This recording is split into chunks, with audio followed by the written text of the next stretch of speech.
السلام علیکم ورحمۃ اللہ وبرکاتہ۔ سامعین کرام، ملت ایجوکیشن یوٹیوب چینل میں آپ کا استقبال ہے۔ جیسا کہ آپ کو معلوم ہے کہ انڈرسٹینڈ یور صلاح کے عنوان سے جو سیریز چل رہی ہے، یہ اس کا 11واں پارٹ اور 11واں ویڈیو ہے۔ اس کے اندر ہم 2 صورتیں پڑھیں گے، سورہ کوثر اور سورہ کافرون۔ آئیے دیکھتے ہیں۔ اعوذ باللہ من الشیطان الرجیم، بسم اللہ الرحمن الرحیم۔ انا اعطیناک الکوثر فصل لربک وانحر ان شانئک هو الابتر۔ نیچے اسی کا رومن لینگویج میں لکھا گیا، انا اعطیناک الکوثر فصل لربک وانحر ان شانئک هو الابتر۔ سورہ الکوثر، یہاں اسی کو ہندی میں لکھا گیا، انا اعطیناک الکوثر فصل لربک وانحر ان شانئک هو الابتر۔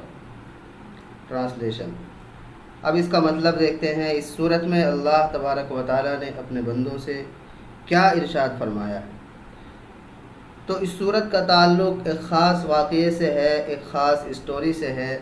دراصل ہوا یہ کہ آپ صلی اللہ علیہ وسلم، جو کہ ہمارے اور آپ کے آخری نبی ہیں، ان کے 3 لڑکے تھے، حضرت ابراہیم، حضرت عبداللہ اور ایک تھے قاسم، جن کے نام پر حضرت محمد مصطفیٰ صلی اللہ علیہ وسلم کو ابو القاسم بھی کہا جاتا ہے، یعنی قاسم کا باپ، قاسم کے والد۔ تو یہ 3 لڑکے تھے، تینوں میں سے کوئی بھی باقی نہیں رہا، تینوں کو اللہ تبارک و تعالیٰ نے اپنے پاس بلا لیا۔ تو جب آپ کے لڑکوں کا انتقال ہوا تو کفار مکہ نے اور دشمنوں نے آپ کو یہ طعنہ دیا کہ آپ کی تو نسل ہی نہیں چلے گی، آپ کا نام و نشان مٹ جائے گا، کیونکہ عام طور سے لڑکوں کے ذریعے نسل چلتی ہے اور لڑکے ہی آپ کے نہیں رہے، تو لوگوں نے طعنہ دینا شروع کیا کہ آپ کی نسل نہیں چلے گی، آپ کا تو نام و نشان دنیا سے مٹ جائے گا۔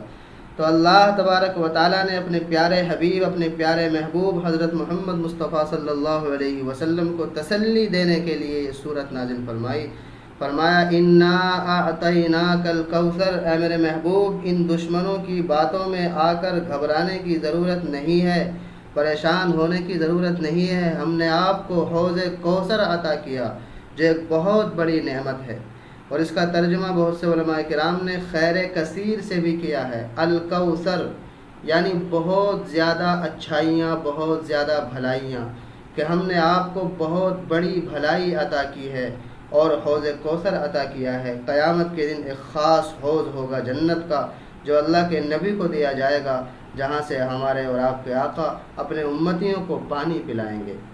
فصل لربک وانحر، ان کی باتوں میں نہ آئیے، آپ بس اپنے رب کا شکر ادا کیجئے، اس کے لیے نمازیں پڑھیے، قربانی کیجئے۔ ان شانئک هو الابتر، یہ لوگ کہہ رہے ہیں کہ آپ کا نام و نشان مٹ جائے گا، آپ کی نسل نہیں چلے گی۔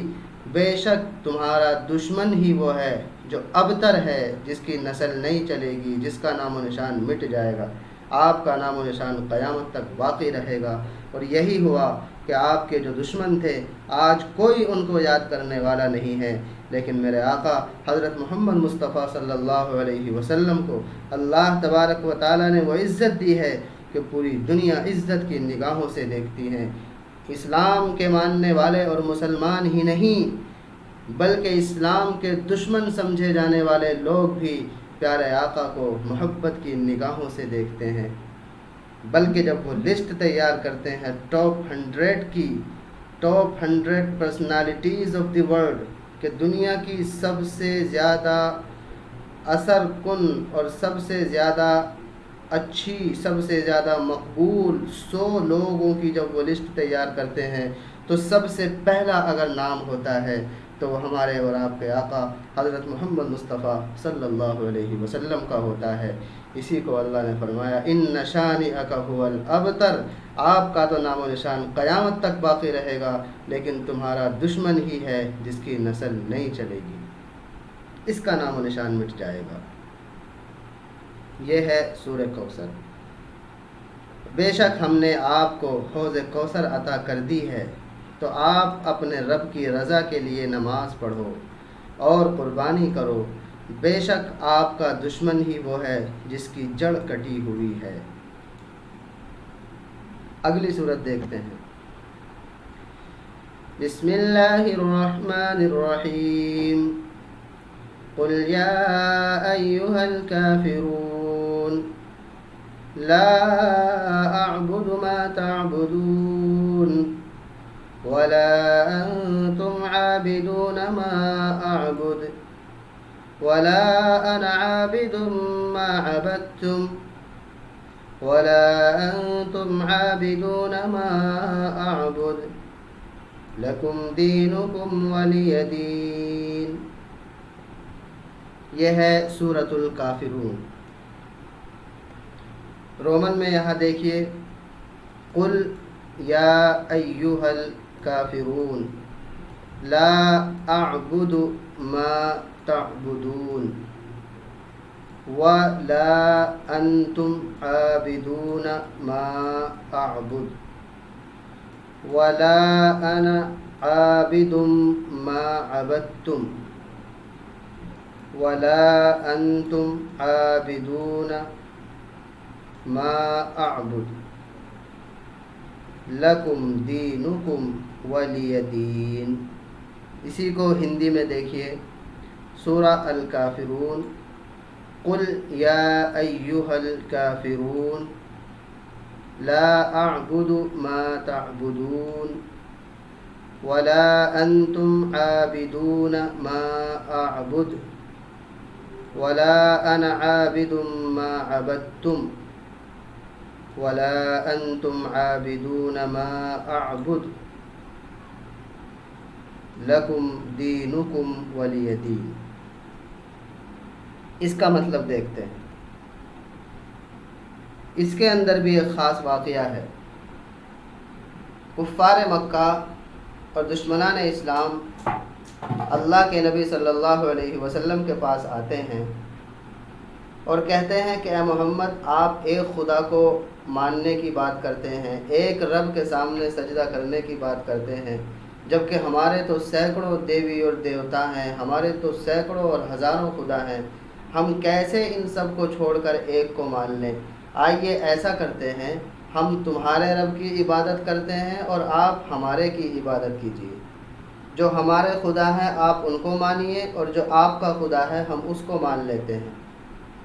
یہ ایک مصالحت والی شکل انہوں نے بنائی، تو اللہ تبارک و تعالیٰ کی طرف سے صاف اعلان آ گیا، کلیئر کٹ آنسر دیا گیا کہ ایک رب کی عبادت کے اندر کسی طرح کی مصالحت کی کوئی گنجائش نہیں ہے۔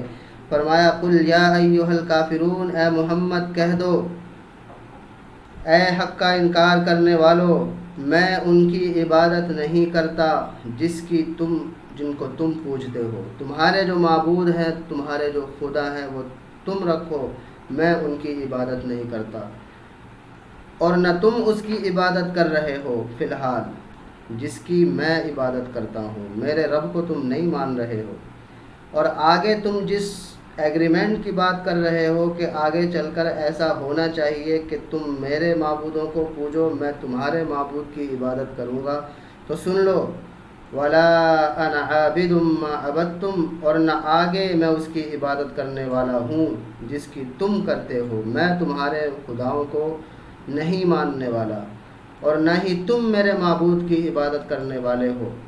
تو پھر کیا کرنا ہے؟ لکم دینکم ولی دین، دونوں الگ الگ راستے ہیں، تمہارے لیے تمہارا دین اور میرے لیے میرا دین۔ ایک رب کی عبادت کے اندر کسی دوسرے کی مصالحت کی، ایگریمنٹ کی کوئی گنجائش نہیں ہے۔ کلیئر کٹ آنسر اللہ تبارک و تعالیٰ کی طرف سے دیا گیا۔ اللہ تبارک و تعالی ہمیں سمجھنے کی توفیق عطا فرمائے اور قرآن کریم کی آیات کو سمجھ کر پڑھنے اور ان پر عمل کرنے کی توفیق عطا فرمائے۔ السلام علیکم ورحمۃ اللہ وبرکاتہ۔